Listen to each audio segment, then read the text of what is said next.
Ini one way ANOVA. Ya. Nah,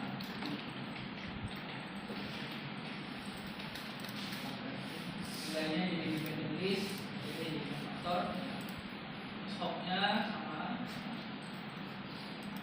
prosesnya juga sama. Ya. Oke.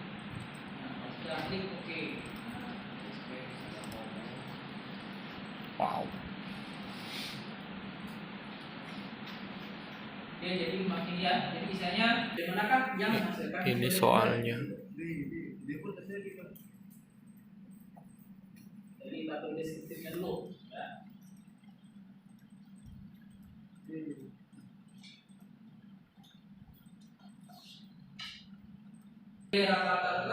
Nilai rata-rata terendah. Oke, yang mana apa nilai? Oke. Jadi kalau kita lihat dari sini, dari data yang ada, sebenarnya kita bisa menyimpulkan bahwa ya, dari nilai rata-ratanya bisa ditambah ya, bahwa dari keempat metode ini pasti ada perbedaan yang sangat signifikan. Ya. Ada kejomplangan gitu, ya, variasi dari rata-rata yang ada. Ya. Tapi sebelum kita melihat itu, maka faktor pertama yang kita cek itu adalah dari homogenitasnya dulu. Kira-kira dari empat data tersebut homogen nggak? Nah, sekarang seperti itu, kita mulai itu ya. Dari tabel ini, kira-kira keempat data tersebut homogen atau tidak?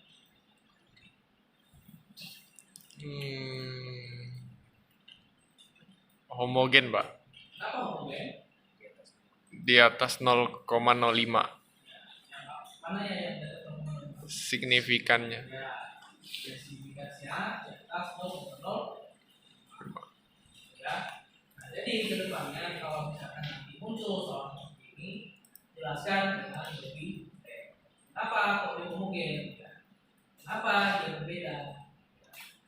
Mana yang lebih tinggi? Bisa lihat dari data-data yang ya. Nah, selanjutnya kita lihat itu baru bicara tentang homogenitas. Kita lihat dari tabel ANOVA. Ya. Kira-kira dari tabel ini yang saya mau tanya sama Tanya Jonathan, Pak. Jonathan, Pak. Atau enggak Julia? Dari tabel ANOVA ini, apa yang bisa disimpulkan dari keempat metode tersebut? Ya. Oh, main game lagi ah.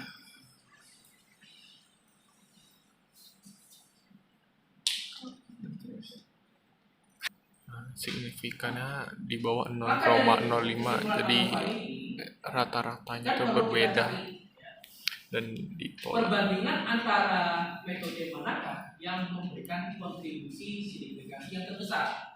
Ya. Maka dari itu, ya, Devon, apa yang harus kita lakukan selanjutnya?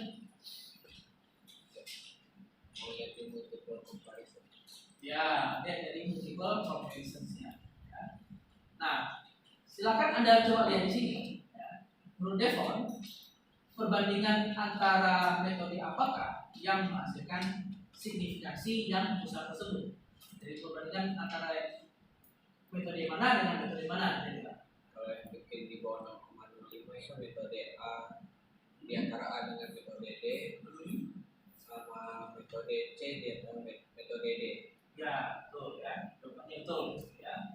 Nah, berarti nilainya dari sini berarti yang memberikan kontribusi terbesar dari signifikansi ANOVA ini adalah perbandingan ya, selisih antara metode A dengan metode D ya, dan antara metode C dengan metode D.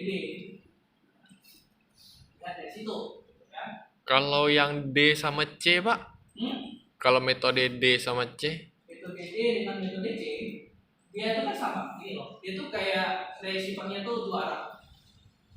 Kayak ini loh, misalkan nih, saya sama nggak kira-kira antara saya dengan default isinya. Misalnya dari badan. Beda. Ya, beda kan? Kalau misalkan itu kan misalkan bandingnya itu saya dengan default. Kalau antara default dengan saya, sisinya sama nggak kira-kira? Enggak. Selisihnya kan? Selisihnya sama kan? Oke. Itu cara baca tabel ini. Antara C dengan D sama dengan D sama dengan C. Jadi itu sama. Berarti lihat yang terbesar tuh yang positif kok, Pak.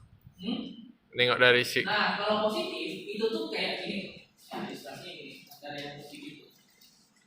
Kalau positif tuh, dia kan berarti kan antara ini tuh selisihnya lebih besar daripada yang di sebelahnya. Iya. Gitu loh. Jadi gini, misalkan ya tinggi saya kan 170, misalkan Pak Fendi. Iya. Nah, default contoh ya 165. Kecil kapan? Antara saya dengan Devon lebih besar mana?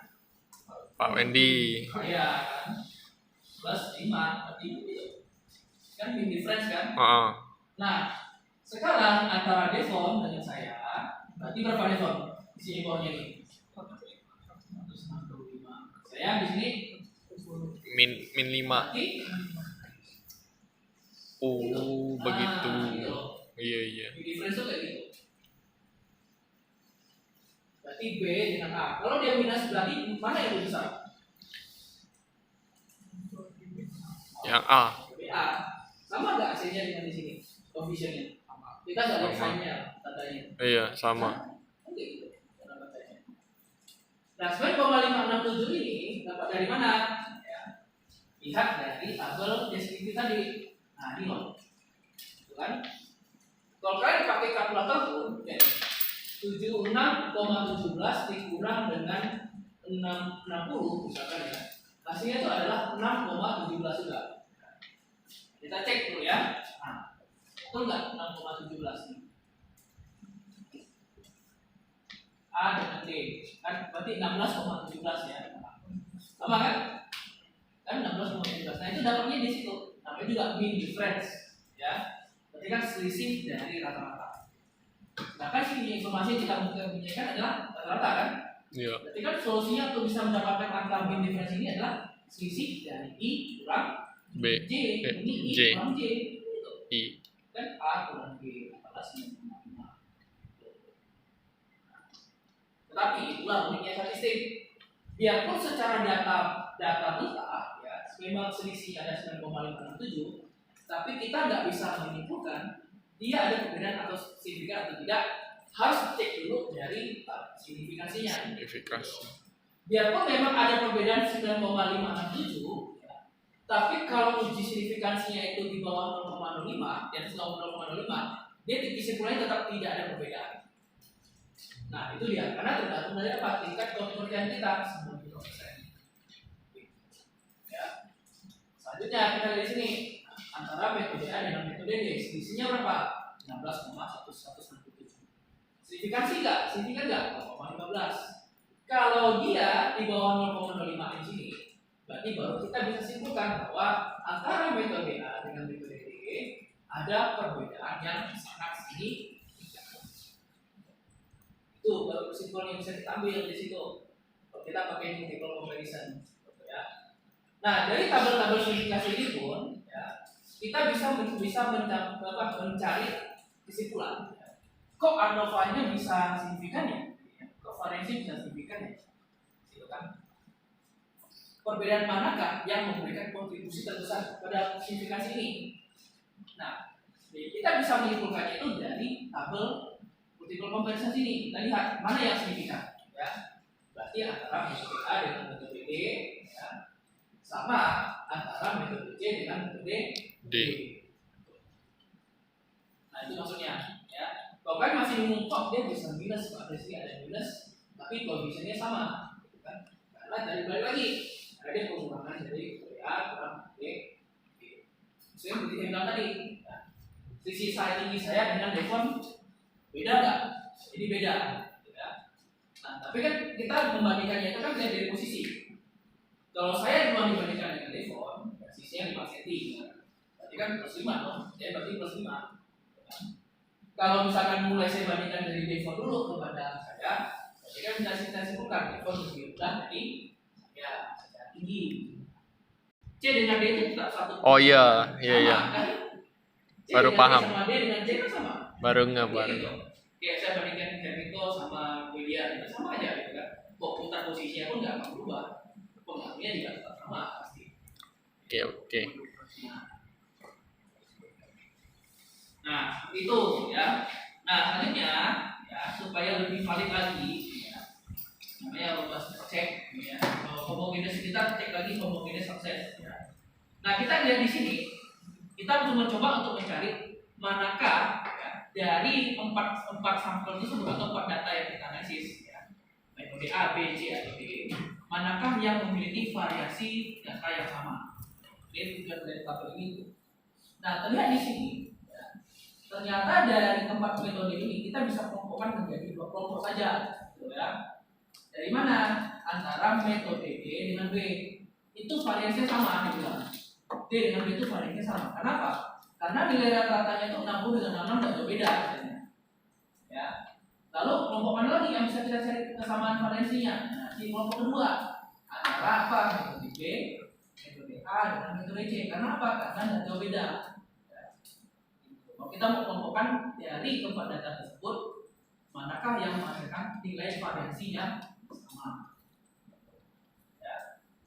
Nah itu untuk dari metode ANOVA untuk yang satu arah, ya, one way ANOVA ini.